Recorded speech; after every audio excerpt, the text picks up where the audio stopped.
mong kumita dito sa Facebook na wala kang gagawin. Wait! Kaya ka nang scam eh. Kasi gusto mo easy money. Hello, this is Juby, OFW right now dito sa Singapore. At may isi-share ako sa iyo paano ka dito kikita sa Facebook na mayroon kang gagawin. Na hindi mo na kailangan na maging vlogger, content creator, at lalong-lalong hindi ka affiliate. At dito, hindi mo rin kailangan na magbenta na kung anong produkto. At wala ka rin kuta na habulin dito para kumita ka dito. At dahil hindi naman ito work, at hindi naman ito online selling or trading, at lalong-lalong hindi ito dropshipping. Dito, pwede kang kikita dito ng 20,000 up to 50,000 per month. Depende pa yan sa effort na ibibigay mo. Na ang gagawin mo lang is mag-set ka na ang appointment local to international.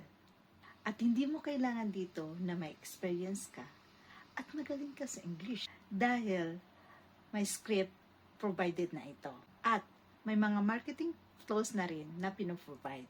Ang gagawin mo lang dito is mag-copy and paste. At dapat meron kang cellphone o any gadget. At dapat meron kang stable internet connection. Kasi ang gagawin mo dito is purely online. At pangatlo, dapat meron kang free time. At least 3 to 4 hours per day. And the last one, dapat meron kang tinatawag namin na user ID. At dyan rin papasok ang income mo. At yan rin ang personal account mo at ikaw lang ang makaka-access nito 24/7.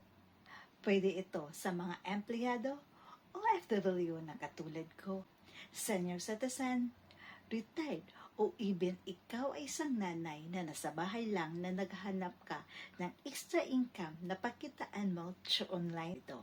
OBE is right fit for you. So, gusto mong malaman ang buong detalye? I-like mo ang video ko, i-share mo na rin, at huwag mong kalimutan na i-follow ako for more updates sa mga video ko.